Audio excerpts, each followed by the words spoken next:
जय श्री कृष्ण। आपका मेरी चैनल में स्वागत है। भगवान गणेश जी भक्तों के लिए संकटनाशक विघ्न हरता है, इसलिए भक्तगण उन्हें प्रसन्न करने के लिए संकष्टी चतुर्थी का व्रत अवश्य करते हैं।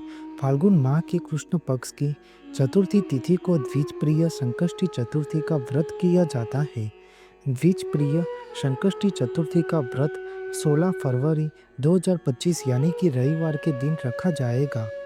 इस दिन भगवान गणेश के 32 रूपों में से एक उनके छठे स्वरूप की पूजा की जाती है। मान्यता है कि संकष्टी चतुर्थी के दिन भगवान गणेश जी की पूजा करने से घर से नकारात्मक प्रभाव दूर होते हैं और सुख शांति बनी रहती है। इस दिन पूजा के साथ ही द्विज प्रिय संकष्टी चतुर्थी की व्रत कथा भी अवश्य पढ़नी या सुननी चाहिए।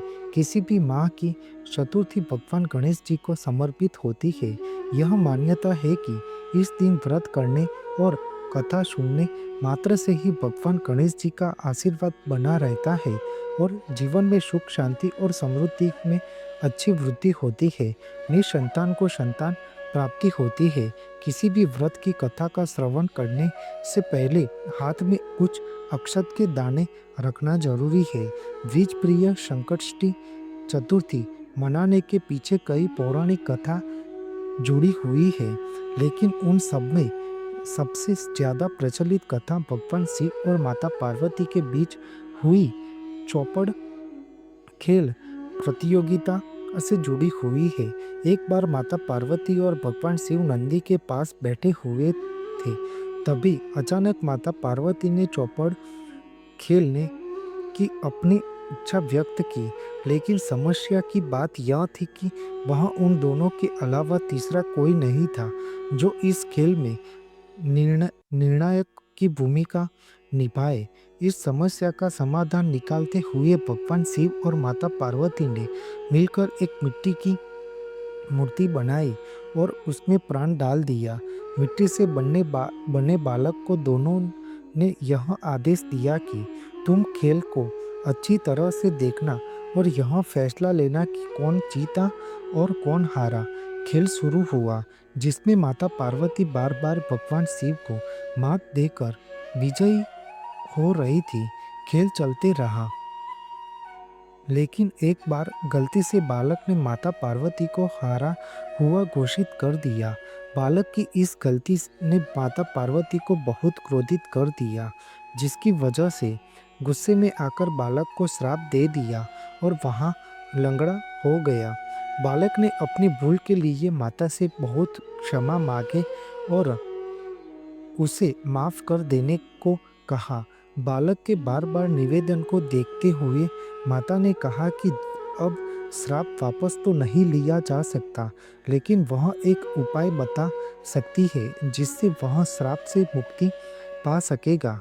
माता पार्वती ने कहा कि संकष्टी चतुर्थी वाले दिन पूजा करने से इस जगह पर कुछ कन्याएं आती है। तुम उनसे व्रत की विधि पूछना और उस व्रत को सच्चे मन से करना, तब तुम श्राप मुक्त होंगे। बालक ने व्रत की विधि को जानकर पूरी श्रद्धा पूर्वक और विधि अनुसार संकष्टी चतुर्थी का व्रत किया।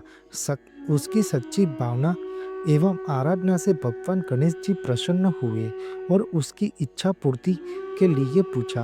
तब बालक ने माता पार्वती और भगवान शिव के पास जाने की अपनी इच्छा को व्यक्त किया। भगवान गणेश जी ने उस बालक की मांग को पूरा कर दिया और उसे शिवलोक पहुंचा दिया, लेकिन जब वहां पहुंचा तो वहां उसे केवल भगवान शिव ही मिले। माता पार्वती भगवान शिव से नाराज होकर कैलाश छोड़कर चली गई होती है। जब शिव ने उस बच्चे को पूछा कि तुम यहाँ कैसे आए, तो उसने उन्हें बताया कि भगवान गणेश की पूजा से उसे यह वरदान प्राप्त हुआ है। यह जानने के बाद भगवान शिव ने भी माता पार्वती को मनाने के लिए उस व्रत को किया, जिसके बाद माता पार्वती भगवान शिव से प्रसन्न होकर वापस कैलाश लौट आती है। भगवान गणेश जी व्रतधारी एवं कथा श्रवण करने वाले पर अपनी कृपा दृष्टि बनाए रखते हैं और हर संकट में उनकी रक्षा भी करते हैं। अपने भक्तगण की हर मनोकामना पूर्ण करते हैं। बोलो विघ्नहर्ता भगवान गणेश जी की जय। आपको मेरी यह माहिती अच्छी लगी हो तो मेरी चैनल को लाइक, शेयर, कमेंट, सब्सक्राइब करें और बेल आइकन को दबाना ना भूलें। जय स्वामीनारायण।